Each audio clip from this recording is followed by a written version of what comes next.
Al sê mense dit nie hardop nie, dink hulle baie keer dat wanneer iets slegs met iemand gebeur, dit seker maar op 'n manier sy eie skuld moet wees. Ek bedoel, hy moes iets verkeerd gedoen het. Daarom gebeur hierdie slegte ding met hom. Miskien het jy al gehoor iemand sê, of miskien het jy dit al self gedink. As iemand deur 'n moeilike tyd gaan, dan moet daar seker 'n goeie rede voor wees. Miskien is dit die gevolg van iets wat hulle gedoen het. Dis 'n baie algemene manier om na swaar kry te kyk. Maar dan kom Jesus in Johannes 9 vers 3 en hy sê iets wat hierdie hele manier van dink heeltemal omkeer. Hy sê, dit is nie deur sy eie sonde nie en ook nie deur sy ouers sinne nie. En wat Jesus daarna sê, is selfs nog meer verrassend. Johannes 9 begin met Jesus en sy disippels wat 'n man sien wat van geboorte af blind was. Dink net gou vir 'n oomblik daaroor. Hierdie man het nie eers kans gehad om iets te doen wat sy blindheid kon veroorsaak nie. Hy is so gebore. Maar die disippels vra vir Jesus, Rabbi, wie het gesondig? Hierdie man of sy ouers, dat hy blind gebore is? Dis nogal 'n interessante vraag. Hulle gaan onmiddellik van die standpunt uit dat iemand hiervoor verantwoordelik is. As hy blind is, moet daar tog sonde wees wat dit veroorsaak het. En dalk het sy ouers gesondig. Ek bedoel, alle mense sondig. Of dalk het die man op een of ander manier iets verkeerd gedoen. Maar Jesus sê, dit is nie deur sy eie sonde nie en ook nie deur sy ouers sinne nie. En daarmee verwerp Jesus die idee dat as iemand ly, dit 'n direkte straf is van sy eie of sy ouers se sonde. Nou mag jy dalk wonder, beteken dit dan sonde het geen gevolge nie? Nee, allermins. Die Bybel is baie duidelik oor ons keuses en oor die gevolge van sonde. Die loon van die sonde, sê Romeine, vir ons is die dood. Maar Jesus waarsku teen iets anders. Hy waarsku dat ons nie elke slegte ding wat met iemand gebeur, outomaties aan persoonlike sonde moet toeskryf nie. En dis baie belangrik, want ons sê so maklik, wel, hy moes iets gedoen het. Sy het dit oor haarself gebring.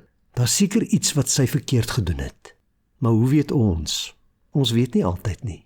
En wanneer ons so praat, dan kan ons iemand wat reeds seer het, wat reeds 'n wond het, net verder seer maak. Maar dit doen Jesus nie.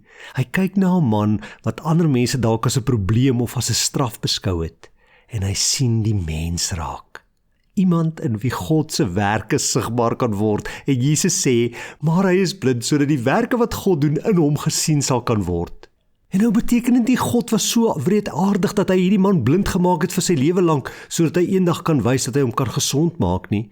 Nee, die punt is, hierdie man se lyding is nie die einde van sy verhaal nie, want God kan selfs binne 'n gebroke situasie werk. En dis goeie nuus vir ons, want miskien gaan jy tans deur iets waarvoor jy nie antwoord het nie.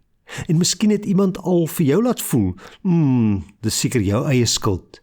Maar moenie net sommer aanvaar dat elke moeilike omstandigheid 'n direkte oordeel van God is nie. Soms weet ons nie waarom iets gebeur nie, maar ons weet wie saam met ons daarin is. En dit is die belangrikste ding in hierdie verhaal. Jesus gee nie eers vir sy disippels 'n teologiese les oor hoekom die man blind is nie. Hy beweeg nader aan die man. Hy doen iets. Hy bring hoop.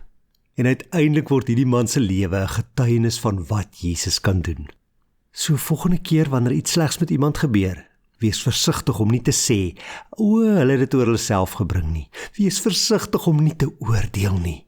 Miskien het hulle iets verkeerd gedoen, miskien het hulle nie. Miskien weet ons eenvoudig nie. Maar een ding weet ons is nie geroep om mense se lyding te veroordeel nie.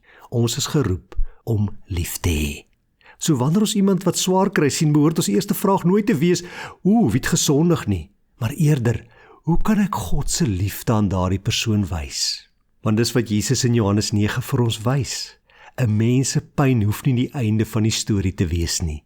God kan selfs in die donkerste en die moeilikste omstandighede werk en sy krag sigbaar maak.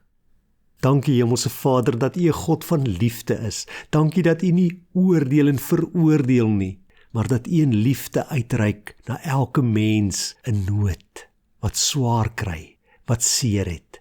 En ek bid nou, Here Jesus, dat U sal kom en deur U Gees elke een wat na hierdie boodskap luister en wat seer het, wat swaar het, sal aanraak met U groot en liefdevolle hand, sodat hulle ook U genade kan beleef. Dit bid ek in Jesus se groot en wonderlike naam alleen. Amen.